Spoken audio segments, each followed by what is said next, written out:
Crime branch के पहले एक महाराष्ट्र साइबर में भी इस सिलसिले में एक ऑफेंस रजिस्टर हुआ है और क्राइम ब्रांच के ऑफेंस के बाद दो ऑफेंसेस मालवनी पुलिस स्टेशन में इंडिविजुअली दाखिल किए हैं विक्टिम्स ने और एक लोनावला पुलिस स्टेशन में भी एक ऑफेंस इसी प्रकार का दाखिल है।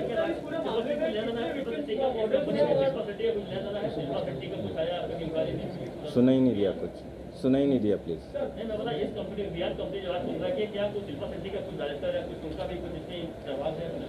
अभी तक कोई एक्टिव रोल नहीं पाया है। We are investigating the case.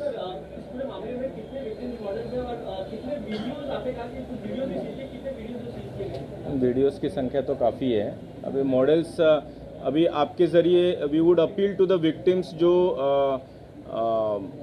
जो इसकी अगर विक्टिमाइज हुई है तो they can come forward to us. उन्होंने सामने आए, क्राइम ब्रांच मुंबई को कांटेक्ट करें, will take appropriate cognizance of that.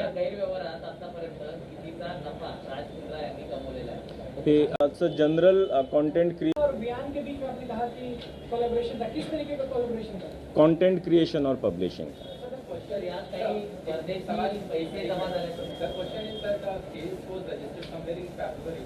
The first charge sheet was filed in April, and in the charge sheet there are a lot of WhatsApp chats between Pradeep Bakshi and Raj Mundra. So sir, I just want to understand what is that fresh evidence and the fresh thing that has come before the crime branch which led to his arrest now?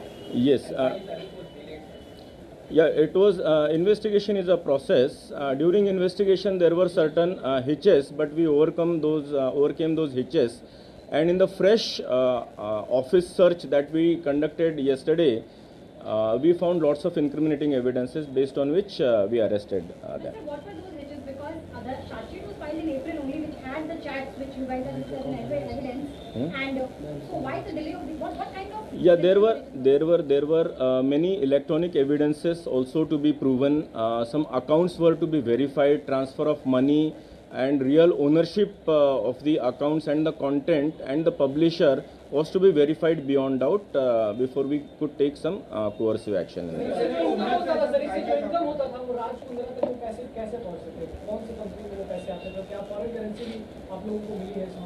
Yeah, there are some leads into that.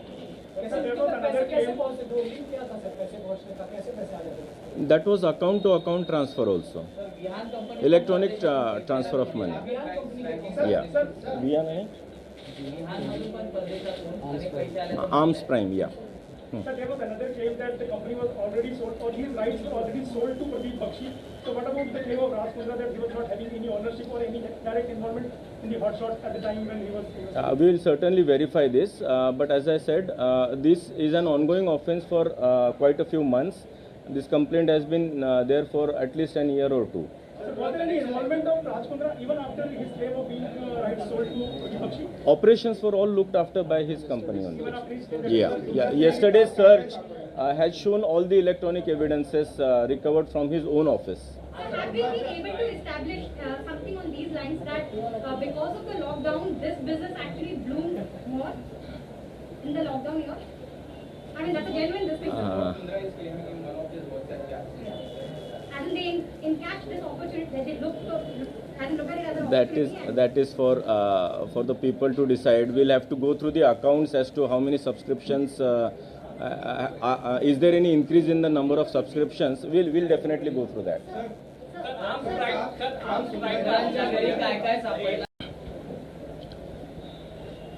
फरवरी 2021 में crime branch Mumbai ने Malvani police station के अंदर pornography films के सिलसिले में एक case register किया था। उसी केस के प्रोग्रेस के तहत आज की ये प्रेस कॉन्फ्रेंस है। उस केस में ऐसा निष्पन्न हुआ था कि जो नए कलाकार होते हैं, स्पेशली महिला कलाकार जो होते हैं, इनको प्रलोभन दिया जाता है, इनको आमिष दिया जाता है कि आपको एक अच्छी वेब सीरीज़ हम दे सकते हैं या कोई शॉर्ट स्टोरीज़ में आपको हम अच्छा ब्रेक दे सकते हैं। ऐसे करके आप उनका ऑडिशन के लिए बुलाया जाता था या कुछ शॉट्स लिए जाते थे और इस शॉट्स में थोड़ा सा बोल्ड सीन करना पड़ेगा। वो बोल्ड का ट्रांसलेशन धीरे धीरे सेमी न्यूड और फिर फुल न्यूडिटी के तरफ वो पिक्चराइजेशंस जाते थे, जिसमें ये महिला कलाकारों ने अपोज किया था और इन्हीं में से कुछ क्राइम ब्रांच के पास आई थी, जिसकी वजह से ये गुनाह दाखिल हुआ था। इस गुन्हे का तपास करते हुए आज तक कल तक क्राइम ब्रांच ने 9 आरोपियों को अरेस्ट किया है। इसमें ऐसे कुछ प्रोड्यूसर्स पाए गए हैं कि जो इन टाइप की जो पोर्नोग्राफिक फिल्म्स होती है, छोटी छोटी क्लिप्स होती है, उसको प्रोड्यूस करवाते हैं, फोर्सफुली प्रोड्यूस करवाते हैं। इसमें जैसे रोआ खान को ऑलरेडी अरेस्ट किया, उनके हस्बैंड को भी अरेस्ट किया है, गहना वशिष्ठ को अरेस्ट किया है, तनवीर हाशमी को भी अरेस्ट किया है, उमेश कामत नाम के एक बंदे को भी अरेस्ट किया है, जो फर्दर इन्वेस्टिगेशन में ऐसे पता चला कि he was looking after the India operations for the company of mister Raj Kundra, जो कि एक मुंबई के बिजनेसमैन है। उसका और डिटेल इन्वेस्टिगेशन करते हुए ऐसे पता चला कि इनकी राज कुंद्रा, इनकी जो वियान कंपनी है मुंबई स्थित, इनका टाइप हुआ है केंद्रीन नाम की एक कंपनी है जो कि लंदन स्थित है, यूके स्थित है। ये केंद्रीन कंपनी के ओनर जो है ये राज कुंद्रा इनके ब्रदर इन लॉ ही है, और इस केंद्रीन कंपनी का ऐप है जो कि हॉटशॉट्स इस नाम से चलता था। इस हॉटशॉट्स पे ये जो भी कंटेंट क्रिएट किया जाता था, ये कंटेंट राज कुंद्रा और केंद्रीन की कंपनी खरीदती थी और उसको पब्लिश करती थी हॉटशॉट्स नाम के ऐप के ज़रिए। हालांकि ये कंपनी केंद्रीन और हॉटशॉट्स लंदन में रजिस्टर्ड है, लेकिन इसका पूरा कंटेंट क्रिएशन ये राज कुंद्रा इनके मुंबई स्थित ऑफिस से किया जाता था।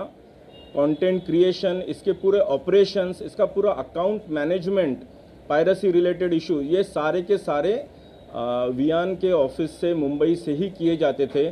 जब ये पूरे डॉक्यूमेंट्री और इलेक्ट्रॉनिक एविडेंसेस हमारे पास आए तो हमने कोर्ट से सर्च वारंट लेके उनके ऑफिसेस कल सर्च किए और इसमें ये सारी चीज़ें हमको मिली, including a few clips were obtained from the computers of their offices.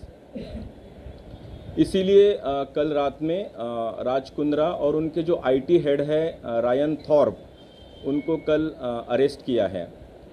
Further investigation is going on.